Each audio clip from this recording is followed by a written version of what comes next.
ఆంధ్రప్రదేశ్ రాజకీయాల్లో 2019లో వైఎస్ జగన్మోహన్ రెడ్డి సృష్టించిన సునామీ, ఇప్పుడు 2020లో తమిళనాట దళపతి విజయ్ నేతృత్వంలోని టీవీకే సాధించిన ప్రభంజనం, ఈ రెండిటి మధ్య అనేక ఆసక్తికరమైన పోలికలు కనిపిస్తున్నాయి.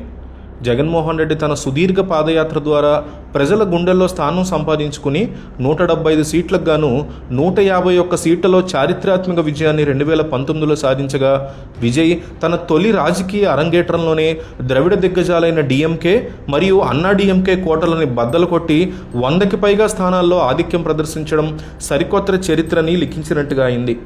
ఈ ఇద్దరు నాయకుల విజయాల వెనక సామాజిక రాజకీయ కోణాలను విశ్లేషిస్తే దక్షిణాది రాజకీయాల్లో మార్పు స్పష్టంగా కనిపిస్తుంది.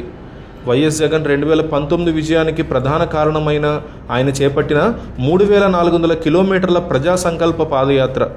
10 ఏళ్ల పాటు అధికారానికి దూరంగా ఉండి క్షేత్రస్థాయిలో ప్రజల కష్టాల్ని స్వయంగా చూసి వారి నమ్మకాన్ని గెలుచుకోవడం జగన్కి బాగా కలిసి వచ్చింది.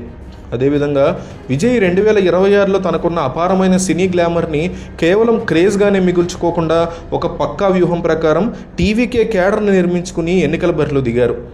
జగన్ నవరత్నాల పేరుతో సంక్షేమ పథకాలకి హామీ ఇచ్చి మహిళలు సామాన్యుల ఓటర్లని కొల్లగొట్టారు.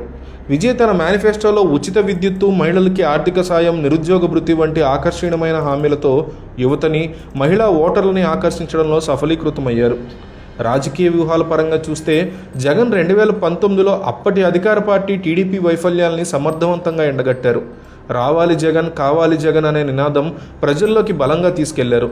ఇక విజయ్ విషయానికి వస్తే తమిళనాడులో దశాబ్దాలుగా ఉన్న ద్వంద్వ రాజకీయాలు, డిఎంకే లేదా ఏఐడిఎంకే, వీరిద్దరికీ ఒక ప్రత్యామ్నాయంగా తనను తాను ఆవిష్కరించుకోగలిగారు విజయ్. డిఎంకే మీద ఉన్నటువంటి వ్యతిరేకతని, అన్నా డిఎంకేలో ఉన్నటువంటి నాయకత్వ లేమిని విజయ్ తనకు అనుకూలంగా బ్రహ్మాండంగా మార్చుకున్నారు.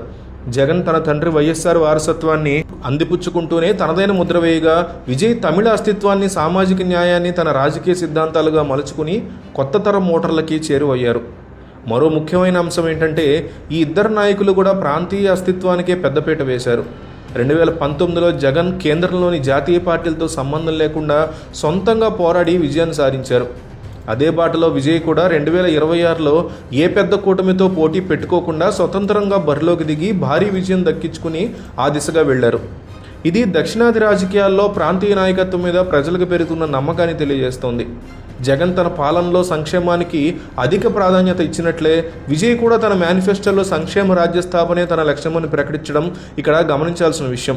2019లో జగన్ విజయం ఒక సుదీర్ఘ పోరాటానికి దక్కిన ఫలితమైతే 2026లో విజయ్ యొక్క విజయం ఒక తక్షణ రాజకీయ మార్పుకి సంకేతం. జగన్ మాదిరిగానే విజయ్ కూడా ప్రజల ఆకాంక్షల్ని ప్రతిబింబించే నాయకుడిగా అవతరించారు. అయితే జగన్ 151 సీట్లతో అఖండ మెజారిటీ సాధించగా, విజయ్ ఒక త్రిముఖ పోటీలో పీఠాన్ని కైవసం చేసుకోవడం విశేషం. ఆంధ్రప్రదేశ్ మరియు తమిళనాడు రాజకీయ చరిత్రలో ఈ 2 విజయాలు మైలురాళ్లుగా నిలిచిపోతాయి. భవిష్యత్తులో ఇద్దరు యువనేతల మధ్య ఉండేటువంటి సాన్నిహిత్యం దక్షిణాది రాజకీయాలను ప్రభావితం చేసే అవకాశం ఖచ్చితంగా ఉంటుంది.